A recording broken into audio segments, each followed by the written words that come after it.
Welcome to Storytime with Rowbee and friends. Let's read together. Follow along with the bouncing words. The Smart Cookie. Written by Jory John and Pete Oswald. Greetings. I'm a cookie. I live in a bakery on a street corner near a river. Come on in. Welcome to our little community.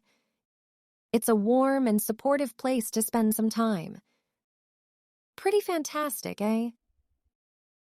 These days, life is sweet. But my journey wasn't always a cakewalk. When I was younger, I couldn't have imagined fitting in here. For a long time, I didn't feel comfortable speaking up or sharing my ideas. I didn't feel like a smart cookie. I wanted to be a cookie who knew all the answers, a cookie who felt confident in a group, a cookie who said, "Aha!" when solving a puzzle. Like this. Aha! Looking back, I had some trouble in my early days. I went to school in a gingerbread house. Our teacher, Miss Biscotti, was kind and patient. When I arrived each morning, she'd wave at me and smile. But I didn't get the best grades. And I never raised my hand because I couldn't think of the answers as fast as the others. And I was the last to finish most tests. It wasn't because I didn't care, and it wasn't because I didn't try. Sometimes I'd get distracted and mess up, even though I knew the material. Those were the most frustrating moments of all. Once I misspelled the word dough. That was rough. Another time I added when I meant to subtract. Occasionally we'd have a lesson where I had absolutely no idea what was happening. I just couldn't keep up. I imagined that my desk was a raft and that I was completely lost at sea. Because that's what it felt like. At night, I slept in a cookie jar. I had about 6 dozen roommates. Move. You move. No, you move. No, you move. No, you move. I'd stay awake and stare out the window and worry. And it went this way, day after day after day. But then something happened that changed everything. It all started with a homework assignment. Miss Biscotti requested our attention one afternoon.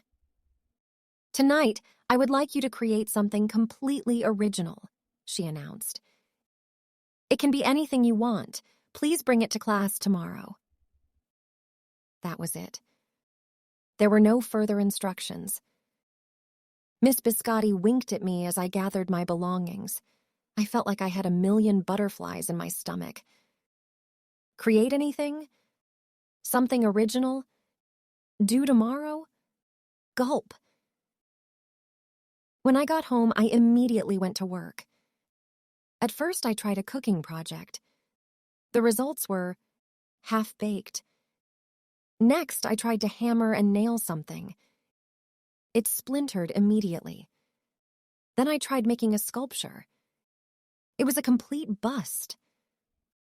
I wondered if I was about to fail yet another assignment. I was stuck. I stared out the window and watched the rain hit the river. There was something mesmerizing about the water. How it moved in such a chaotic way, swirling around and around, yet ultimately figuring out exactly where it needed to go. Aha! Suddenly I had an idea. I decided to write something original. A poem. I came up with a title based on how I'd been feeling. My Crumby Days. After that, the rest of it seemed to fall into place. I wrote, and I wrote. I lost track of time. An hour went by in a flash. Aha! I said when I was finished. I couldn't sleep that night. But it wasn't because I was worried. It was because I was excited.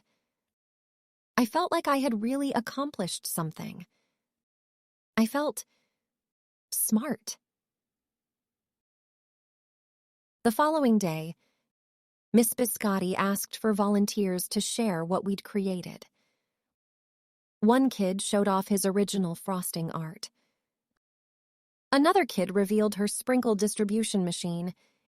It was neat seeing how everyone was good at such different things. Finally, Miss Biscotti turned to me.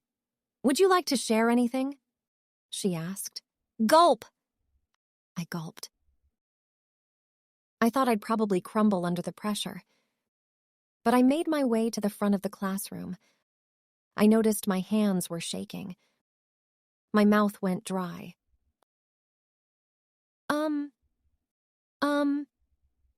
This poem is called My Crumby Days, I said, my voice cracking. And then I read it aloud. As I spoke, I noticed some kids nodding at certain lines. Other kids laughed at parts that were supposed to be funny.